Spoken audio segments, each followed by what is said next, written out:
Hello friends, I am H L Gupta. चलिए आज हम क्वेश्चन स्टार्ट करते हैं। सीए इंटरमीडिएट फाइनेंशियल मैनेजमेंट का वर्किंग कैपिटल का प्रैक्टिकल क्वेश्चन नंबर 5। ये क्वेश्चन न्यूली फॉर्म कंपनी का है और one of the best question है। इसको प्रैक्टिस कीजिएगा, थोड़ा सा टाइम लगेगा लेकिन बहुत अच्छे से ये क्वेश्चन को मैं आपको समझाऊंगा। प्लीज आप कंसेंट्रेट कीजिए। इस क्वेश्चन में क्या है कि आपका यहाँ पे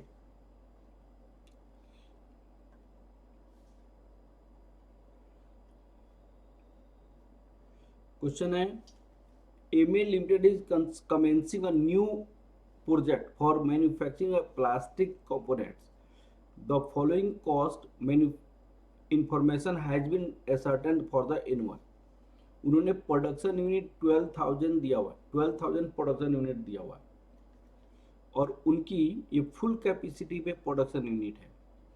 इस कैपेसिटी पे इन्होंने क्या दिया हुआ है, ये कॉस्ट की स्ट्रक्चर दिया हुआ है। तो एक बात ध्यान दीजिएगा, जब भी फिक्स कॉस्ट पर यूनिट हो तो इस यूनिट पे कॉस्ट के स्ट्रक्चर दिया हुआ है, इसीलिए इस यूनिट पे निकालेंगे। मैं पहले भी मेंशन किया हुआ है, whenever fixed cost per unit is given then it is calculated at the production unit at which cost structure is given. thereafter either production will increase or decrease, fixed cost remain the same। तो यहाँ पे आप देखिए 12,000 unit पे cost के structure दिया हुआ है, तो इसीलिए फिक्स कॉस्ट इसका जो भी होगा वो 12,000 यूनिट पे निकालेंगे। ये बात अलग है कि हमने फर्स्ट ईयर में प्रोडक्शन 6,000 यूनिट किया, सेकेंड ईयर में प्रोडक्शन 9,000 किया, ये variable cost as per production हो जाएगा, लेकिन फिक्स कॉस्ट आपको क्या होगा, 12,000 यूनिट पे ही बनेगा। फिक्स कॉस्ट 12,000 यूनिट पे ही बनेगा, ठीक है ना। अब देखिए, जैसे यहाँ पे फिक्स मैन्युफैक्चरिंग एक्सपेंसेस है, फिक्स मैन्युफैक्चरिंग एक्सपेंसेस ₹6 है, तो ये 12,000 इंटू ₹6 दैट इक्वल टू ₹72,000 होगा, ठीक है। और फिक्स एडमिनिस्ट्रेटिव एक्सपेंसेस ₹4 है, तो आपको किसी भी प्रोडक्शन यूनिट पे आपको ₹4 के रेट से ही होगा, दैट इज ₹48,000। आपको चाहे प्रोडक्शन जितना भी हो, लेकिन ये वाली दोनों कॉस्ट आपका फिक्स होगा। प्रोडक्शन इंक्रीज करने से ये वाली कॉस्ट इंक्रीज नहीं होगा। तो आपको सबसे पहले हम वर्किंग नोट फर्स्ट करते हैं। Working node first calculation of fixed manufacturing expenses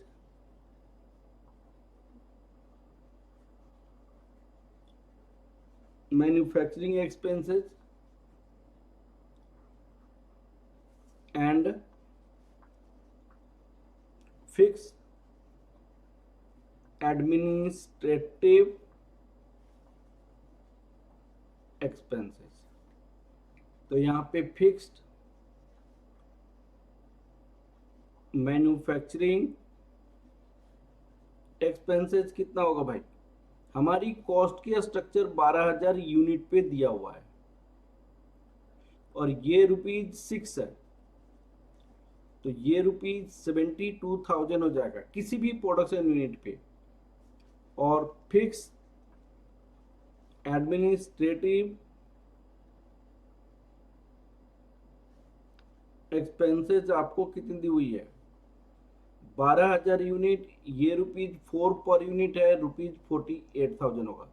जब भी फिक्स कॉस्ट हो ऐसा ही होगा। मैं वर्किंग नोट के साथ साथ आपको क्वेश्चन समझाते चलता हूं ताकि आपका टाइम कम लगे। फिर दूसरी देखिए, उन्होंने कहा कि मटेरियल की कॉस्ट ये है, direct labour and variable cost इस रेट से है, फिक्स का हो गया। डेप्रिसिएशन इसमें क्वेश्चन में बोला है, तो डेप्रिसिएशन कैश कॉस्ट बेसिस में इग्नोर करते हैं, लेकिन आपको टोटल कॉस्ट बेसिस पे लिया जाता है, ठीक है।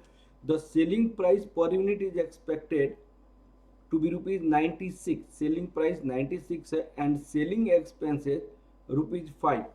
तो सेलिंग एक्सपेंसेस आपके पास कितनी है, ये ₹5 है, इसमें आपको 80% वेरिएबल है, 80% वेरिएबल, तो 20% आपका फिक्स हो जाएगा। तो 20% ऑफ ₹5, ये आपको 20% ऑफ ₹5, ये ₹1 हो जाएगा। हम 12,000 यूनिट बना रहे हैं, तो ये 12,000 रुपया फिक्स सेलिंग एक्सपेंस हो जाएगा। तो यहाँ पे आप क्या लिखोगे, fix selling expenses, fix selling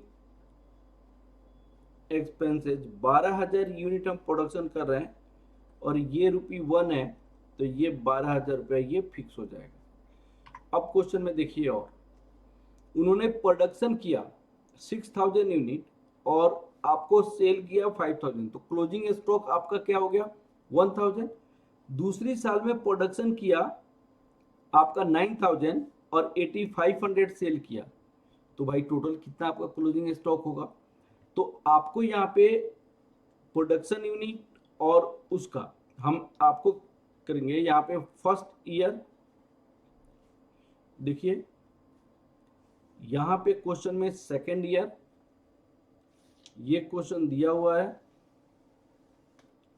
यहां हम क्या लिखेंगे, प्रोडक्शन यूनिट 6,000, यहां पे 9,000, add opening stock,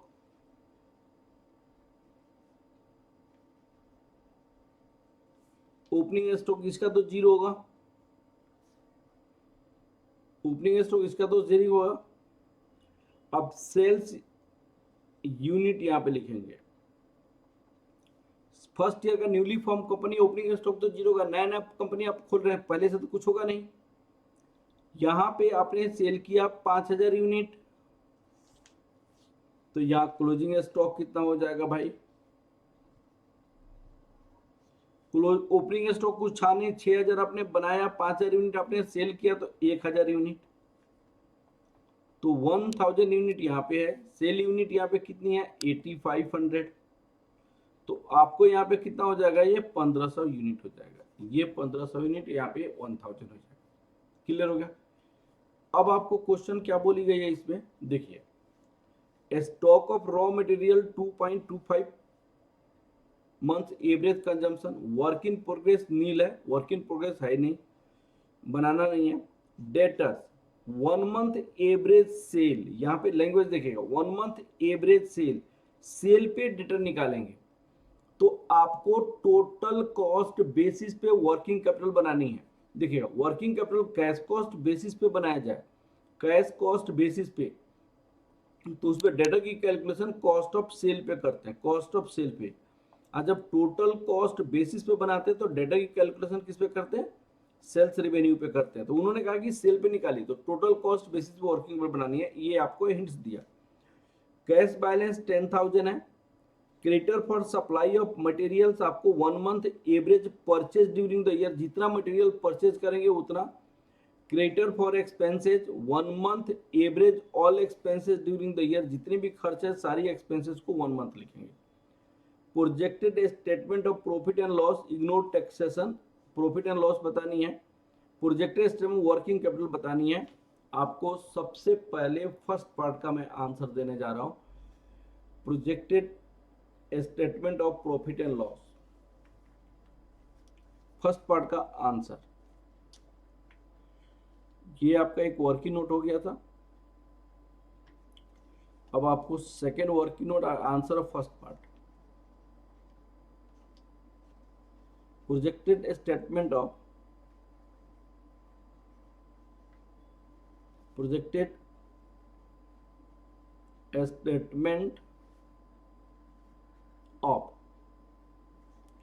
profit and loss.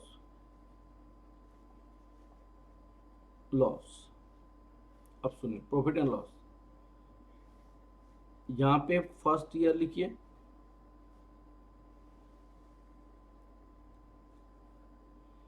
यहां पे आपको सेकेंड ईयर लिखिए।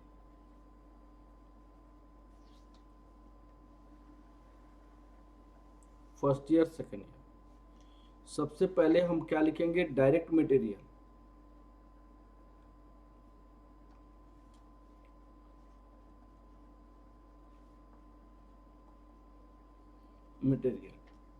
यहाँ पे रुपीज होगा, यहाँ पे रुपीज होगा। अब देखिए हमने 6,000 यूनिट बनाया, यहाँ पे 9,000 यूनिट बना, मटेरियल की कॉस्ट कितनी है? 40 रुपया। मटेरियल की कॉस्ट कितनी है? 40 रुपया। तो यहाँ पे 6000 इंटू ₹40, 9000 इंटू ₹40, तो ये आपको 2,40,000 रुपया हो जाएगा। ये 3,60,000 होगा। ठीक है, अब आपको क्या हो जाएगा? टोटल कौन सा कॉस्ट है? Direct labour and variable expenses.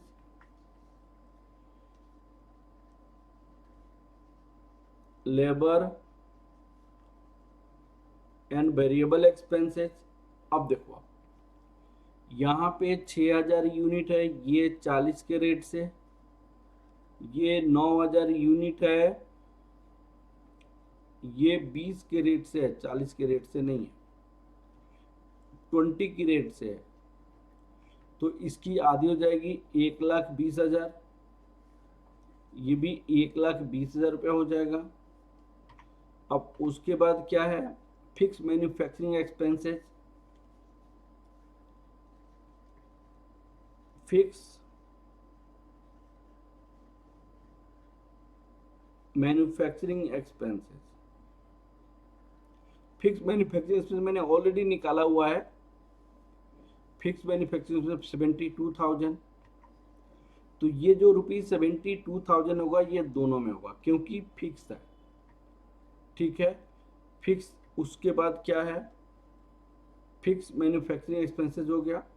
Depreciation, depreciation भी फिक्स है, तो आपको डेप्रेसिएशन 12,000 यूनिट इंटू ₹10, तो 1,20,000 रुपीज ये हो जाएगा। 1,20,000 रुपीज ये हो जाएगा। उसके बाद फिक्स एडमिनिस्ट्रेटिव एक्सपेंसेस। अब आपको दूसरा क्या होगा? Fix administrative expenses. Administrative expenses, ये भी मैंने ऑलरेडी निकाला हुआ है, 48,000। तो ये आपका 48,000 रुपीज हो जाएगा। 48,000 रुपीज हो जाएगा। इसको कहेंगे हम कॉस्ट ऑफ प्रोडक्शन कहा जाता है। इतने को सारे को क्या कहेंगे? Cost of production. Cost of production हमारे पास यहाँ पे 6 लाख हो जाएगा और यहाँ पे 78,000 हो जाएगा। 7,80,000 कॉस्ट ऑफ प्रोडक्शन हो जाएगा। अब क्या करेंगे? यहाँ पे add opening stock of finish goods. Opening stock of finish goods लिखना है।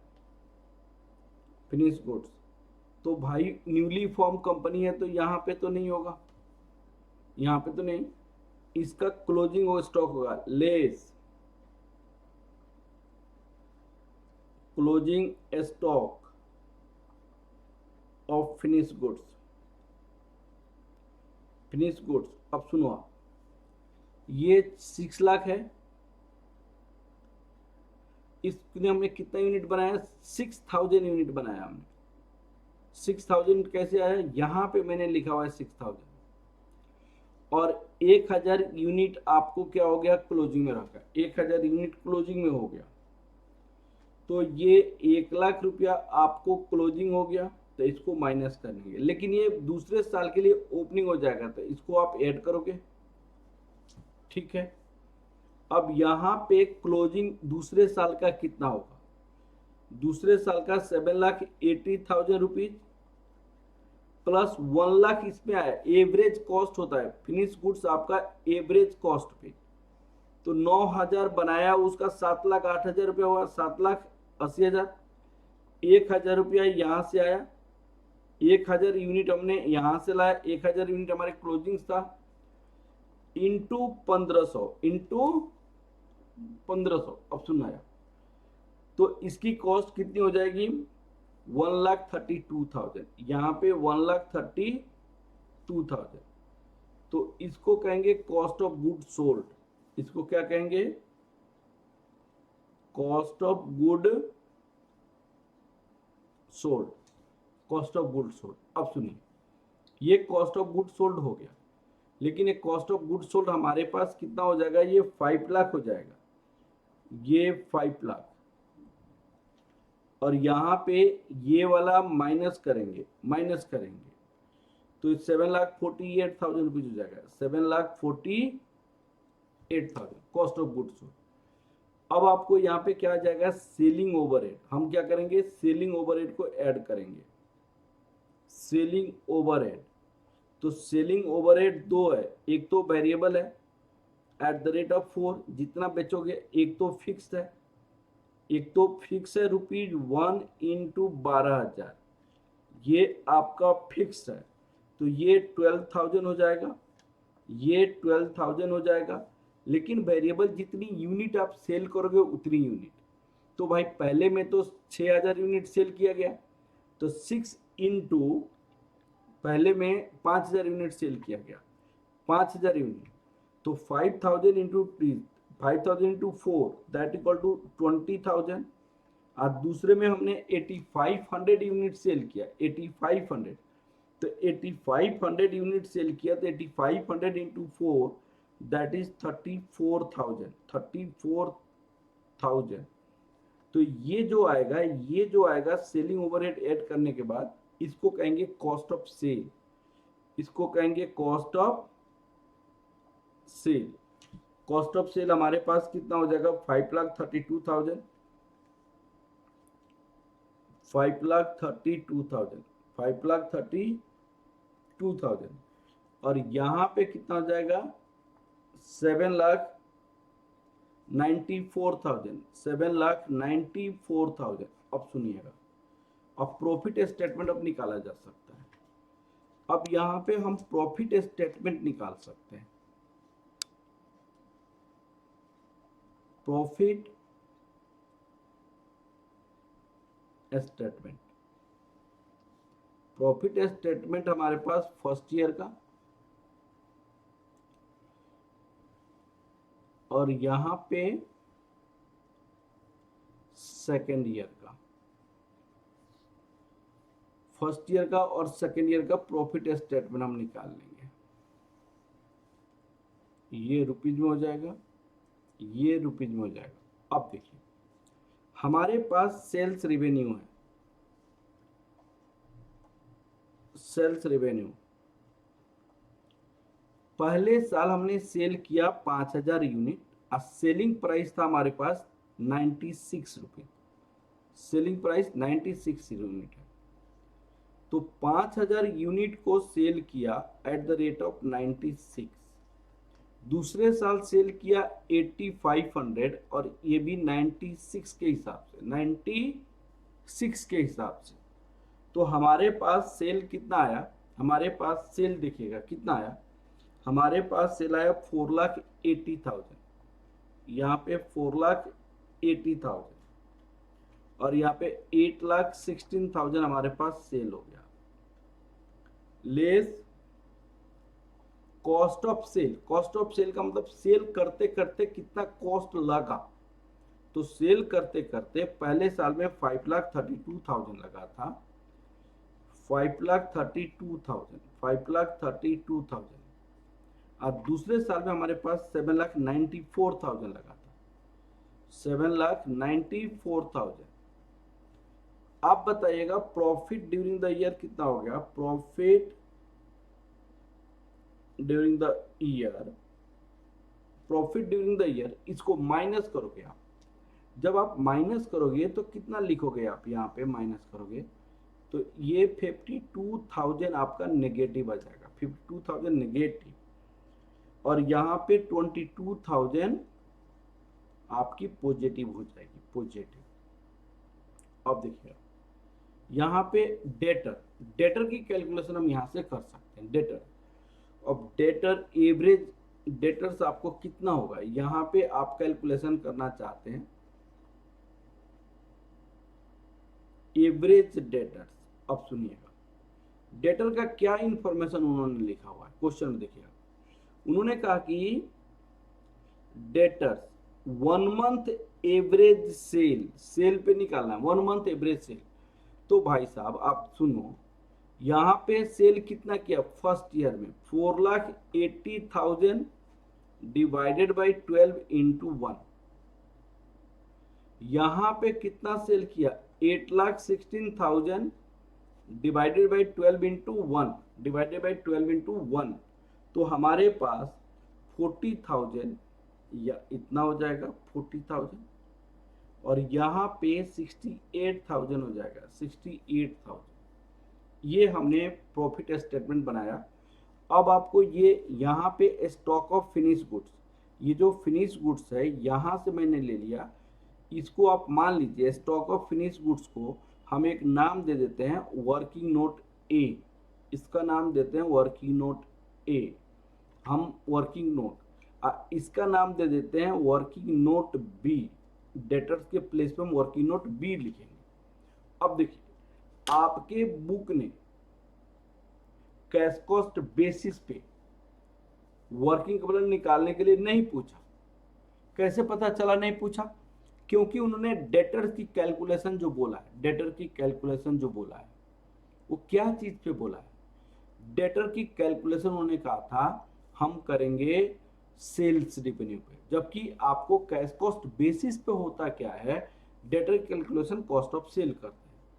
तो आप पूछ सकते हैं कि सर कैश कॉस्ट बेसिस पे अगर यही क्वेश्चन बनाना हो तो कैसे बनाते, कैश कॉस्ट बेसिस पे यही क्वेश्चन अगर बनाना हो तो हम कैसे बनाते, तो कैश कॉस्ट बेसिस पे यही इसी क्वेश्चन को अगर बनाना हो तो कैसे बनाते। तो same question on cash cost basis पे डेटर की कैलकुलेशन कैसे करते, फिनिश गुड्स की कैलकुलेशन कैसे करते, उसमें देखनी है। On the basis of cash cost basis, as per cash cost basis, as per cash cost basis, आप देखिए कैश कॉस्ट बेसिस पे, आप देखिए कैश कॉस्ट बेसिस पे कैसे निकालते हैं।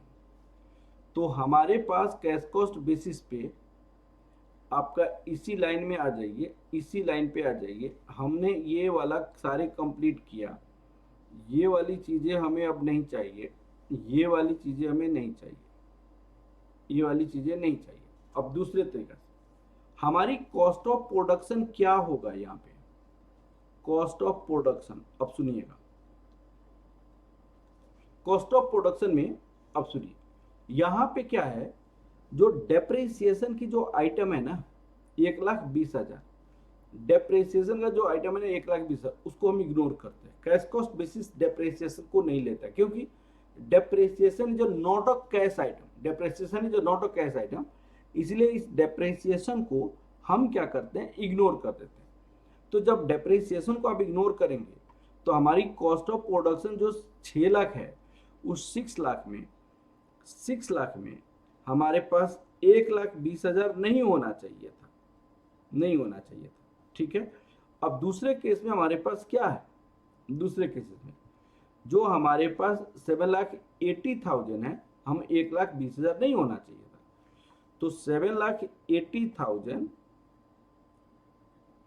माइनस 1,20,000 नहीं होना चाहिए था, तो क्या हो जाएगा, यहाँ पे 4,80,000 होगा, 4,80,000, और यहाँ पे 7,60,000 हो जाएगा, 7,60,000 कॉस्ट ऑफ प्रोडक्शन। अब इस पे क्या करते हैं हम, add opening stock of finish goods, stock of finish goods, भाई ओपनिंग स्टॉक तो यहाँ पे नहीं है, न्यूली फॉर्म कंपनी में तो पहले साल में होगा ही नहीं, लेस क्लोजिंग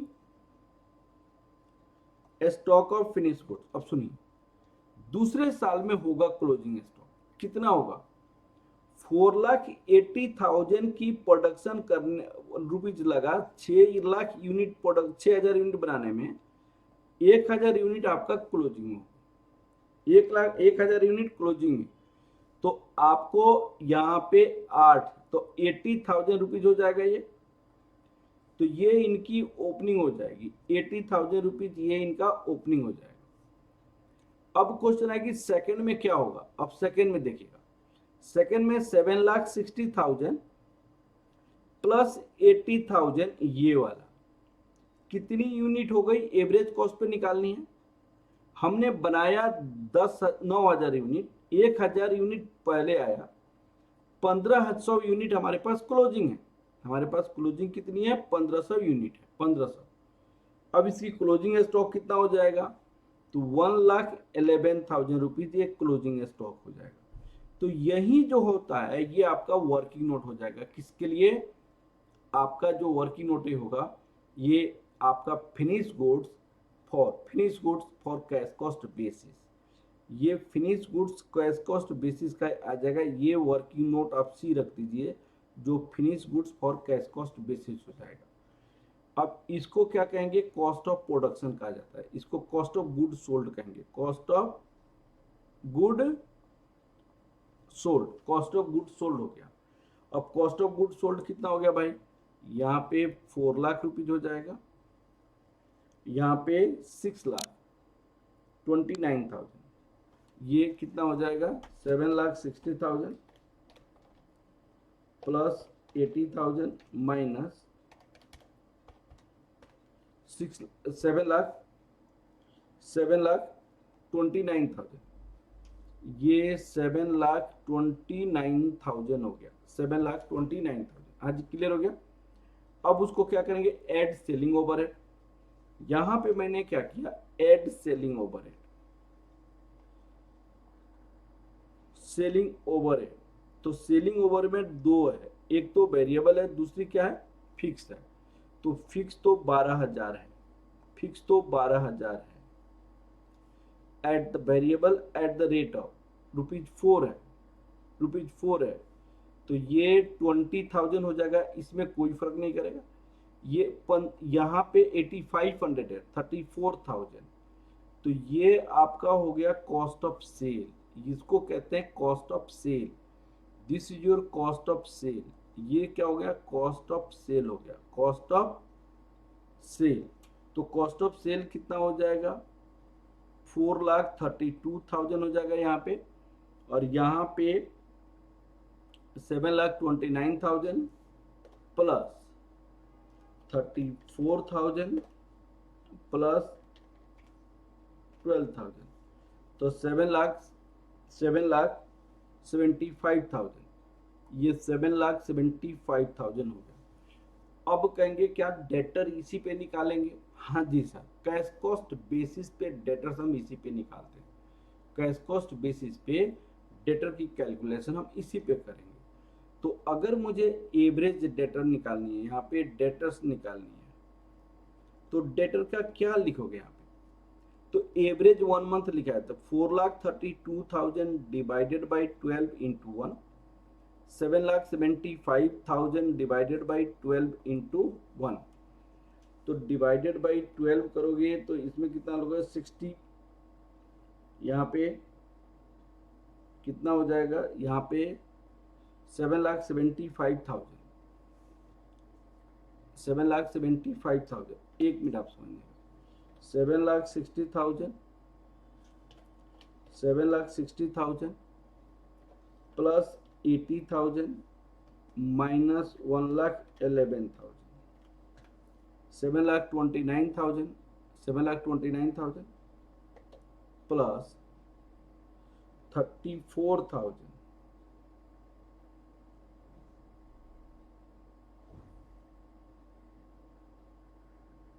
मैंने यहाँ पे मिस्टेक किया है, आप देख लीजिए, यहाँ पे थोड़ी सी मिस्टेक हुआ है। 7,80,000, ये 6 लाख होगा बेटा, ये 6 लाख हो जाएगा। जब वो 6 होगा तो ये भी फर्क हो जाएगा और ये भी फर्क हो जाएगा। अब सुनिए,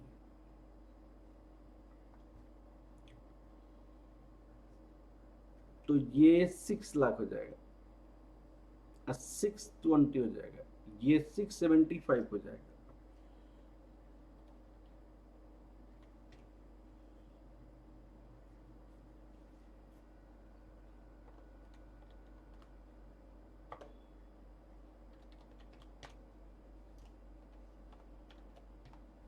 $56,250, 56,250 यहाँ पे 56,250 हो जाएगा, 56,250। यहाँ पे 4,32,000, 4,32,000 डिवाइड 12 करोगे तो 36,000 ये हो गया। ये आपकी 36,000 एवरेज डेटर हो गया in the case of cash cost basis, in the case of cash cost basis. तो कैश कॉस्ट बेसिस में आपका फिनिश गुड्स कितना होगा, कैश कॉस्ट बेसिस में आपका, कैश कॉस्ट बेसिस पे आपका डेटर्स कितना होगा, वो मैंने निकाल कर बताया क्वेश्चन को ताकि आपको क्लियर समझ आ जाए। यहाँ पे मैंने ये वर्किंग नोट आपका डी लिख दिया, वर्किंग नोट डी से यहाँ पे। अब सुनिए, आपके बुक ने कैश कॉस्ट बेसिस पे इस क्वेश्चन को सॉल्व किया है, लेकिन टोटल कॉस्ट बेसिस पे भी सॉल्व किया है। लेकिन आपका एग्जाम में आएगा तो जब आपका डेटर की इंफॉर्मेशन लिखा हुआ है कि टोटल सेल पे निकालेंगे, सेल्स रेवेन्यू पे निकालेंगे, तो आप कैश कॉस्ट बेसिस को एग्जाम में नहीं बनाना, कैश कॉस्ट बेसिस को एग्जाम में नहीं बनाना। अब क्वेश्चन आता है कि आपको इसके बाद क्या होता है कि रॉ मटेरियल की कंजम्पशन तो इसमें कोई वही होगा, लेकिन आपको calculation of raw material purchase and creditor for raw material purchase, working note आप देखिएगा। वर्किंग नोट ये कौन सा था, मान लीजिए आंसर है, वर्किंग नोट सेकंड रख दीजिए। Calculation of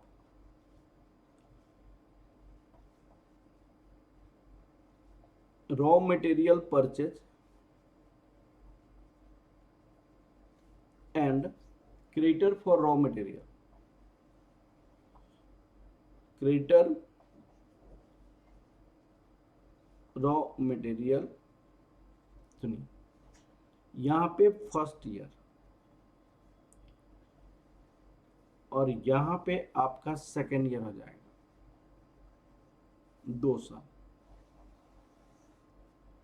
raw material purchase for finish goods,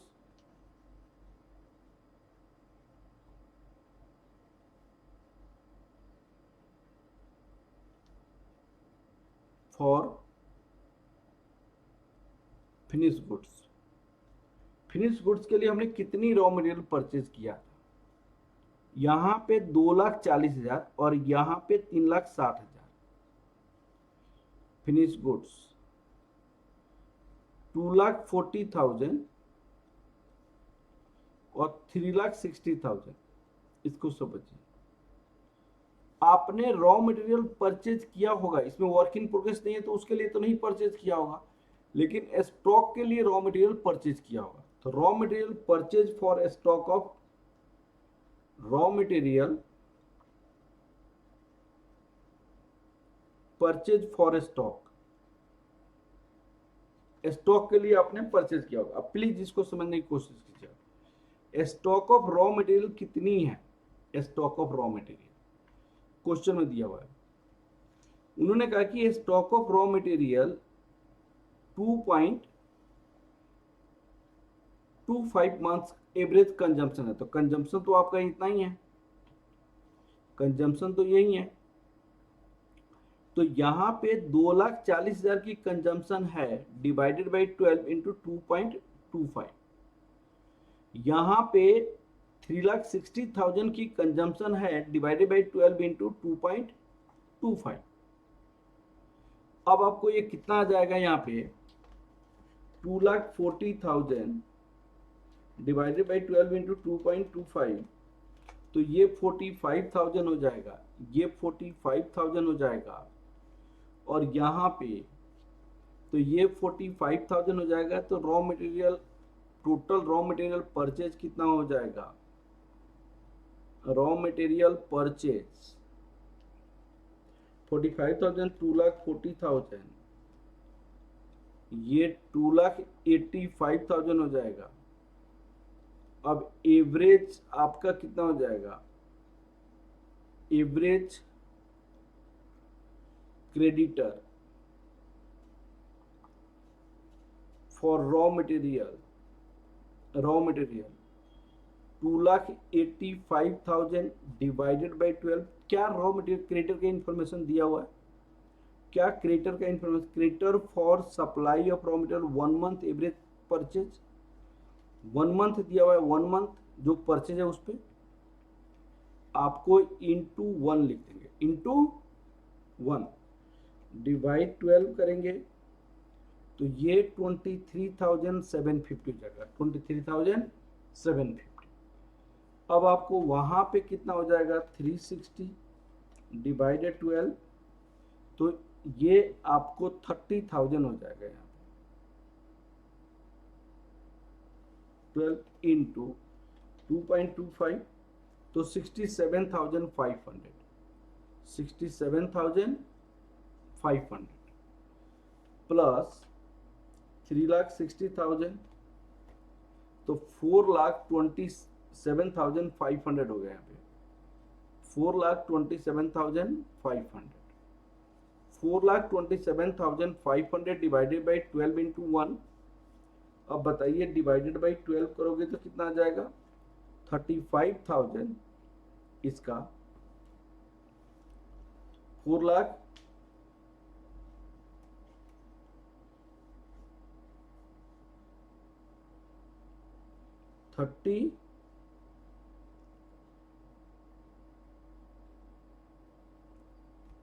4 lakh,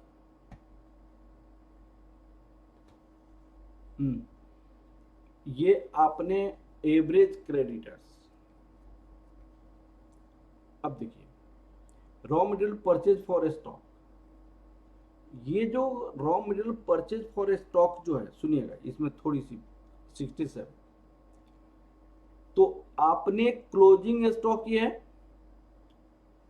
ये वाली तो क्लोजिंग स्टॉक है ना,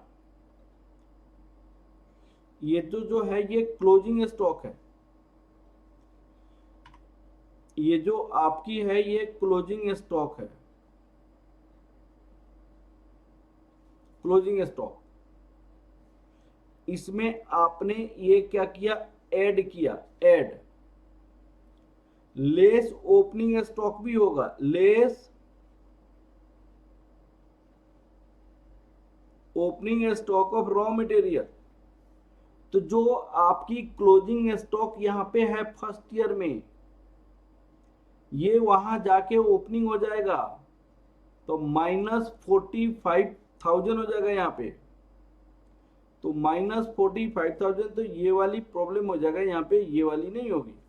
अब सुनना है आपका, ये वाली मिस्टेक हो गई थी, सुनना, हमारी जो क्लोजिंग स्टॉक मटेरियल का फर्स्ट ईयर में 45,000 है, दूसरे साल में ओपनिंग हो जाए, खरीदना नहीं पड़ेगा, उन्होंने इतनी मटेरियल कंज्यूम किया तो 3,60,000 का ये ओपनिंग क्लोजिंग था तो 45, तो कितना आपका हुआ, 3,60,000 प्लस 67,500 माइनस 45,000 तो 3,82,500 हो गया, 3,82,500, यहाँ पे 3,82,500।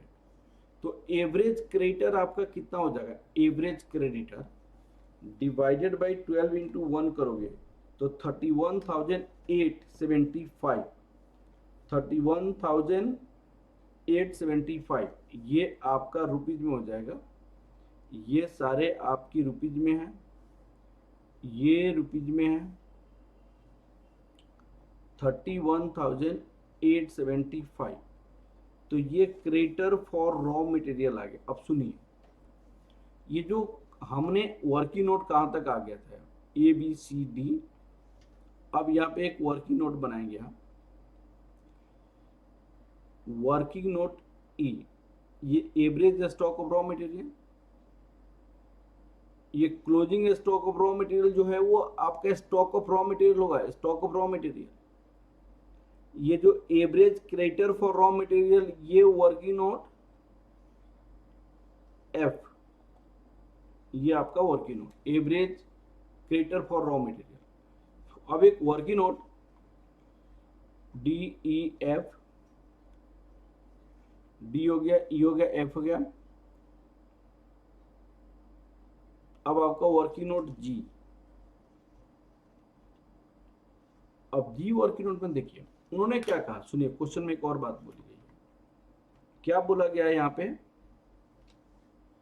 क्रेडिटर फॉर ऑल एक्सपेंसेस, जितनी भी एक्सपेंसेस है वो एक महीना के लिए है। क्रेडिटर फॉर ऑल एक्सपेंसेस, जितनी भी एक्सपेंसेस है वो कितने पीरियड के लिए है, 1 मंथ का है। अब देखिए आप यहाँ पे वर्किंग नोट जी, calculation of creditor for all expenses, creditor for all expenses, creditor for all expenses। अब सुनिए,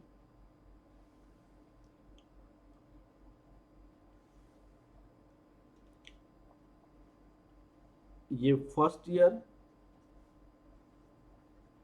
आपको सेकेंड ईयर। अब देखिए क्रेडिटर फॉर ऑल एक्सपेंसेस, सुनिए, direct labour and variable expenses दिया हुआ है, फिक्स मैन्युफैक्चरिंग एक्सपेंसेस लिखा हुआ है, डेप्रिसिएशन एक्सपेंसेस नहीं, उसको इग्नोर करेंगे, फिक्स एडमिनिस्ट्रेटिव एक्सपेंसेस लिखा हुआ है, सेलिंग एक्सपेंसेस भी लिखा हुआ है यहाँ पे। ये सारे को हम ऐड करेंगे, अब 1 मंथ का निकालेंगे, 1 मंथ का निकालेंगे, सारे को ऐड करके 1 मंथ का निकालेंगे। अब देखिएगा direct labour and variable expenses, direct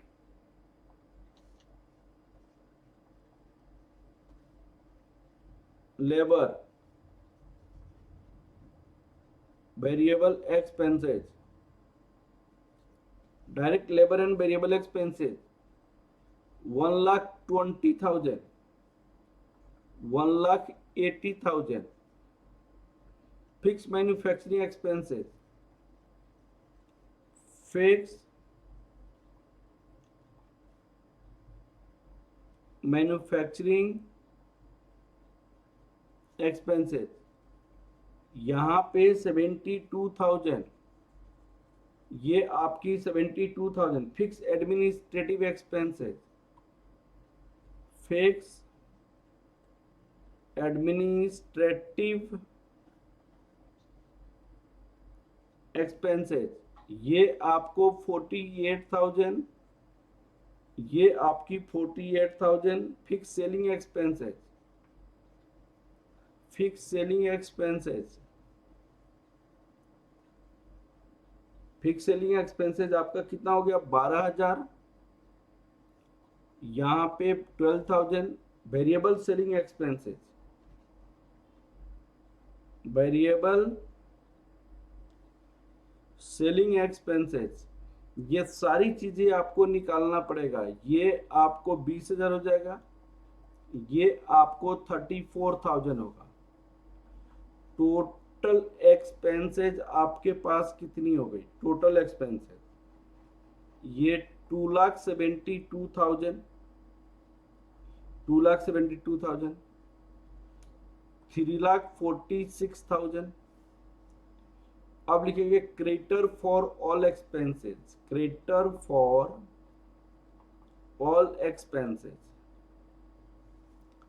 तो 2,72,000 divided by 12 into 1, 3,46,000 divided by 12 into 1, तो आपको यहाँ पे कितना हो जाएगा, 22,667 और 28,833, ये आपका क्रेडिटर फॉर ऑल एक्सपेंसेस आ गया। ये सारी वर्किंग नोट करने के बाद अब आप क्या करोगे, ये सेकेंड पार्ट का आंसर दोगे, projected statement of working capital requirement आपको निकालना है। अब आप निकालोगे क्या, projected statement of working capital, second part का answer, answer of second part, projected statement of working capital, ये किसके बेसिस पे? टोटल कॉस्ट के बेसिस पे। ये आपको अमाउंट हो जाएगा,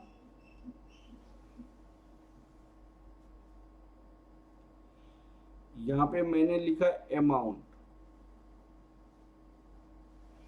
ये रुपीज में, फिर लिखा अमाउंट ये रुपीज में, ये आपको फर्स्ट ईयर, ये आपको सेकेंड ईयर। अब सुनिए, सबसे पहले हम क्या लिखेंगे? Stock of raw material, inventories.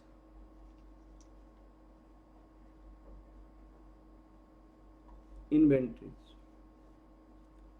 अब इन्वेंट्री में आप देखिएगा, सबसे पहले इन्वेंट्री में क्या आएगा? इन्वेंट्री में हमारे पास क्या होगा? यहां पे लिखेंगे स्टॉक ऑफ रॉ मटेरियल।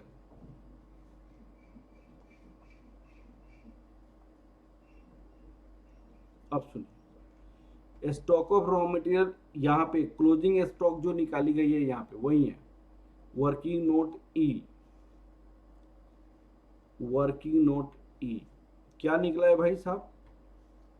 45,000 और 67,500। 67,500, 45,000, 67,500। Work in progress,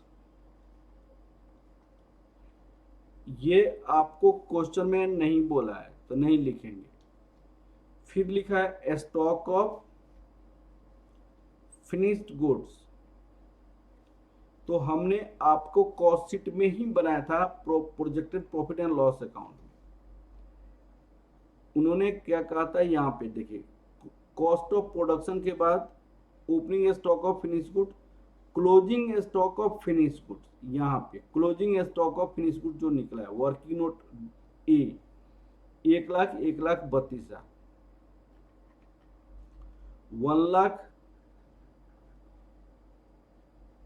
1,32,000। ये वर्किंग नोट ये हो गया, यह वर्किंग नोट ये हो गया 1,32,000। अब आपका आ जाएगा डेटर्स। डेटर मैंने बनाया है, ये वर्किंग नोट कौन सा बना है बताइएगा? डेटर, डेटर यहाँ पे बना हुआ है। डेटर ये बी पार्ट में बनाएंगे 40,000 और 68,000। ये working note B 40,000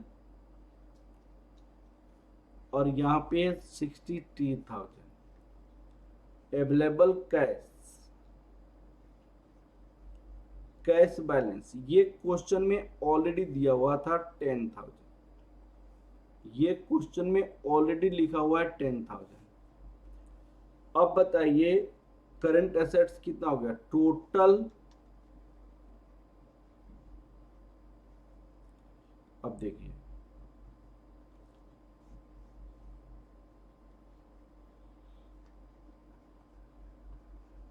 total current assets, मैंने इसको ए पार्ट लिख दिया करंट एसेट्स का।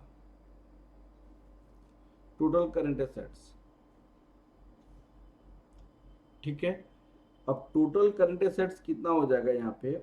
1,95,000,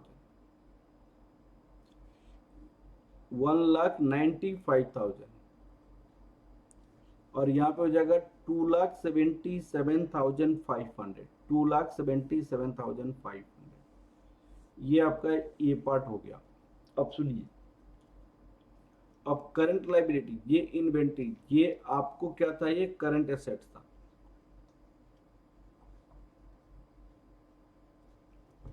ठीक है। अब आप करंट लायबिलिटी लिखिएगा यहाँ पे, करंट लायबिलिटी, करंट लायबिलिटी। अब इस केस में हम लिख सकते हैं creditor for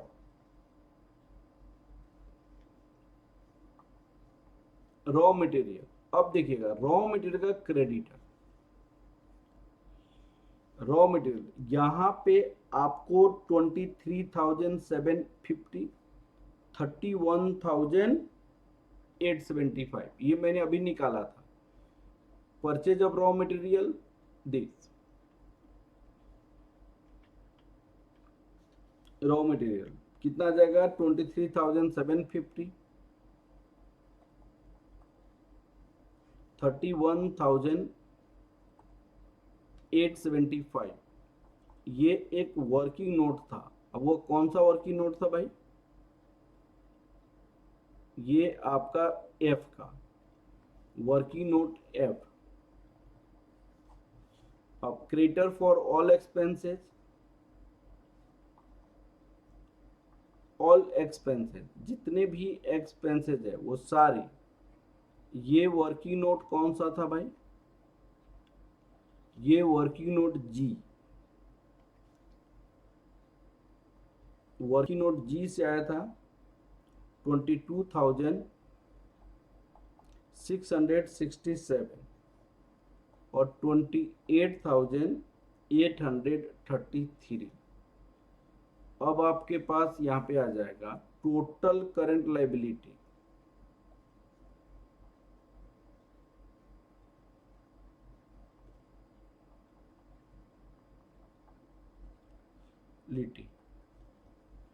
total current liability ये आपका बी हो गया। करंट लाइबिलिटी कितना हो जाएगा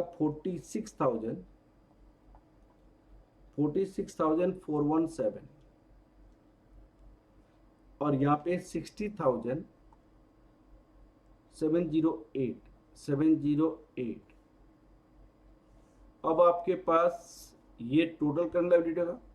नेट वर्किंग कैपिटल कितना हो जाएगा बताइए आप, net working capital A minus B. अब ये जो आया उसमें से इसको माइनस करेंगे तो 1,48,583,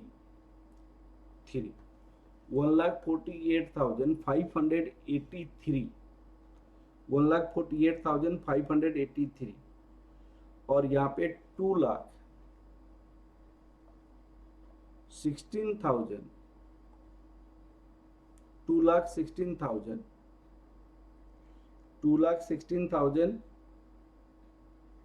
792। अब सुनिए, एक बात मैं आपको बताना चाहता हूँ, कि इसी क्वेश्चन में अगर मुझे कैश कॉस्ट बेसिस पे बनाना होता तो इस क्वेश्चन को कैसे मैं बनाता, थोड़ा सा मैं इस क्वेश्चन को चेंज करता हूँ। अब आपको मैं नंबर लाइन ड्रॉ करता हूँ, नंबर लाइन ड्रॉ किया जाए। अगर इसी क्वेश्चन में कैश कॉस्ट बेसिस पे बनाना होता तो कैसे बनाता मैं, आपको थोड़ी सी यहाँ पे मुझे पहले ही प्रोविजन लेकर चलना चाहिए था।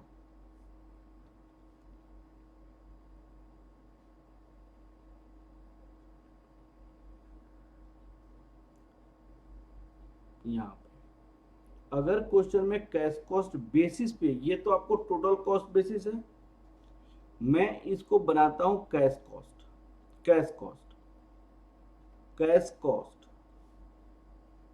Cash cost.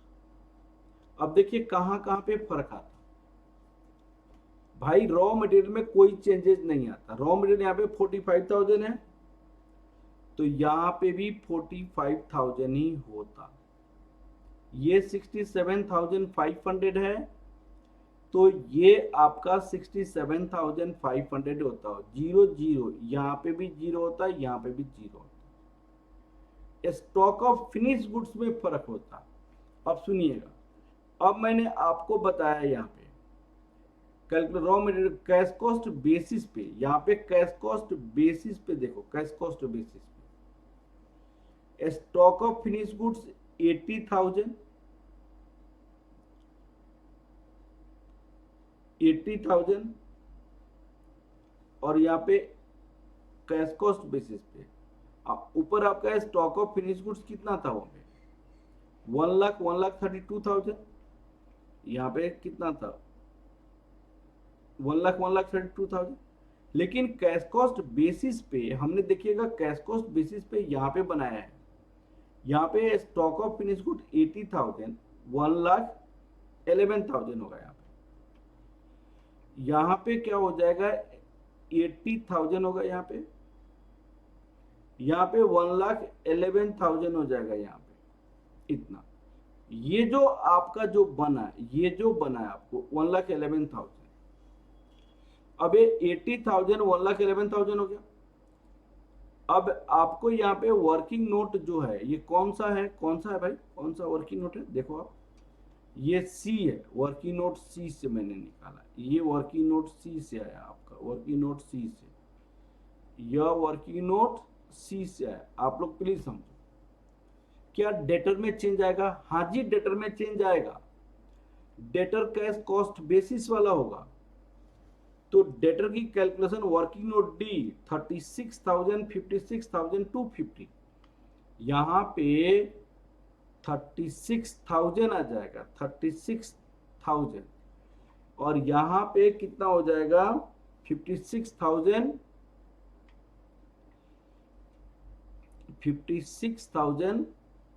250 हो जाएगा, 56,250। ये भी हमने, अब कैश और बैंक बैलेंस में क्या फर्क है, कैश में बैंक में कोई फर्क नहीं आएगा, ये 10,000 ही होगा, ये 10,000 ही होगा। ये कौन सा वर्किंग नोट था भाई, यहाँ पे ये डी था, वर्किंग नोट डी। ये जो 36,000 आया ये वर्किंग नोट डी से आया, ये जो आया ये वर्किंग नोट डी से आया, वर्किंग नोट डी से, वर्किंग नोट सी से ये आया। अब टोटल कैश कॉस्ट बेसिस कितना हो जाएगा 1,71,000, ये हो जाएगा 2,44,000, 2,44,750 हो जाएगा। मैं जस्ट डिफरेंस बता रहा हूं, यहाँ पे आपको 23,750 होगा, 22,667 ही होगा, और यहाँ पे 46,417 ही होगा, ये 31,875 ही होगा, 28,833 होगा, और ये आपको 60,708 ही आएगा। अब वर्किंग कैपिटल कितना होगा 1,24,000, 1,24,583, 1,24,583, 1,84,042, ये आपका वर्किंग कैपिटल हो जाएगा। तो मैंने आपको टोटल तरीका से कैश कॉस्ट बेसिस पे और टोटल कॉस्ट बेसिस पे मैंने आपको क्वेश्चन कराया। ये one of the best question है और आपके बहुत कंसेप्चुअल क्वेश्चन है, इस क्वेश्चन को जरूर प्रैक्टिस करना।